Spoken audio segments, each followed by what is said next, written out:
Hey, Fathom Group leaders, thank you guys so much for the first week of groups. I've been so excited about just seeing everyone back in person. I was really encouraged by how many people were willing to buy into being safe and socially distanced. I know it's hard. Keep pushing your students. We still need to push them a little bit harder so we can be safer. And I just want you to know that we're also tweaking some things as well because we realized that there are some loopholes or things that weren't done as well, like dismissal for middle school, that we want to fix. That way everyone is safe and comfortable. If there's anything in that you saw that you feel like you need to let us know about, just tell us. We want to do well on that. Real quick, as we get back to ministry, I just want to go and cover three things that your students need as we get back into the ministry life cycle. And the first one is just connection. Everyone's been in isolation for so long. And so I think sometimes students just really need to feel like they're important, feel like someone's paying attention to them. So your first mode of connection was on Sunday night, you saw them. Anything you can do to strengthen that connection, to say, for the students to say, I matter to someone, shoot them a text throughout the week. If you send a text to the group, that's one level of intimacy. If you shoot someone an individual text, they're going to feel even more seen or known. And so do what you can in that realm to make them feel important, seen, heard, felt, because they missed that. This is a huge need. There's been a lot of isolation, and from that, depression even, and just loneliness. And so that's something that's huge on them. The second one is fun. We're working on making our games up front more fun. We're trying to provide you guys some games that you can play that are fun. People have been stuck at home, and when you don't have fun, there's a lack of joy in your life. And so whatever you can do, we've given you guys a list of games at leader training that you can do socially distant. It's past Sunday night.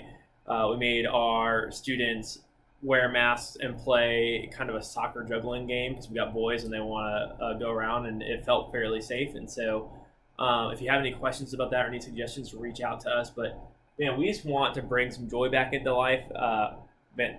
Christians should be the most joyful people. We have Christ and we have each other. So whatever we can do to inspire joy in their life, I think is greatly needed and appreciated for them. And the third one is real talk. They've probably had a challenging season, and I don't know how many people really sit down with them and process their feelings or struggles with them, and they may not do that immediately. They probably need to have some extra connection to feel like they actually matter and to have some fun, so there's some trust built up between you guys before they're willing to do this. Maybe not. Maybe you already have that trust and they're just going to share with you, but in order to get to real talk, this might be a Sunday night deal, or this might just be you praying and looking around and say, who do I need to reach out to one-on-one, and just shoot a text or have a phone call or FaceTime with this week. Our students have a lot of need and a lot of struggle over the past season, so whatever we can do to serve them.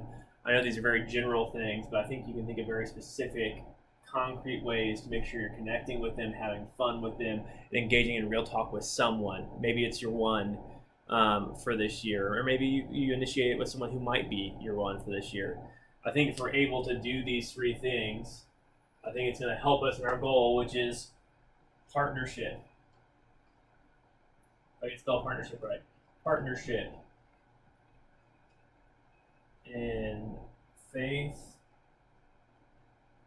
and life. If we're connecting with them, if we're having fun with them, if we're having real talk, they're going to feel like someone's with them in life. They're going to feel like they have a partner, someone who's got equal investment in their life, someone who has equal investment in their faith. You might find some people who, in the midst of this pandemic, said, when I'm not in church, I feel disconnected. I would love for someone to walk with me, someone to partner with me in figuring out how to reconnect to people and to the Lord and all this, and that would be awesome. The last thing I want to hit with you guys is, if you have a group of over 10, something that I want you to think through. We've tried to start this model of groups, knowing that when groups get big, we have to split, and going from one whole group to two split groups is quite a challenge. Some of you guys have been through that. We've learned through that we need to do some things differently. And so one of the things I'm going to ask you guys to consider, if you have a group of 10, if it grows anymore, if it grows to 14, that's a split number. We would have to split at that, because at some point people get lost in that. And so how do we help you as the leader and help the students adjust appropriately and for it to not feel like a shock? I would love for everyone going into a split saying, I feel comfortable with the leader and the students I'm with. And so here's how I want to shift it. If you've got 10 students, I would love for you guys to start functioning as a large group with two small groups. And so, you have 2 leaders and 10 students. And at some point, either the 2 leaders will split and each take 5 students and start their own group or whatever. Or if you get more, you'll split and go that way and get new leaders, or maybe the 2 leaders will shift. We don't know that yet. It's different for every group. But what we can do is figure out, of these 10 students, who needs to be with each other long term. How do we divide them up into 2 groups of 5?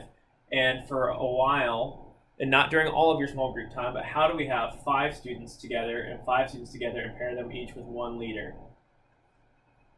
And we're not going to tell them we're splitting the group. We're just going to do this just during certain aspects of small group time. Maybe for the game, you always put these 5 students on the same team, and you always put these 5 students on the same team.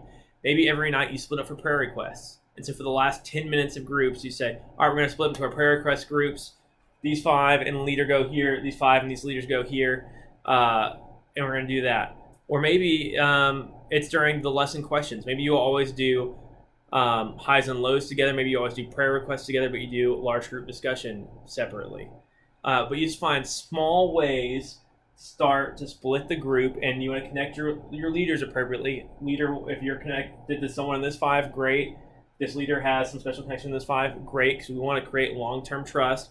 And the students in here start to feel comfortable with the other 4 or 5 in that group. So whenever we have to split, it's not brand new to them. They'll say, hey, I hear that we're going to split. I'm going to split with my game group, or I'm going to split with my prayer request group or my lesson group, and they already know what it's like to be with just those 4 to 6 other people. And so now we're not going from 1 group to 2 groups overnight, but there's been this slow transition. The most important thing in this has got to be consistency. You can't have a different 5 in this group every time, because there's no trust that's there. There's no comfortability built there.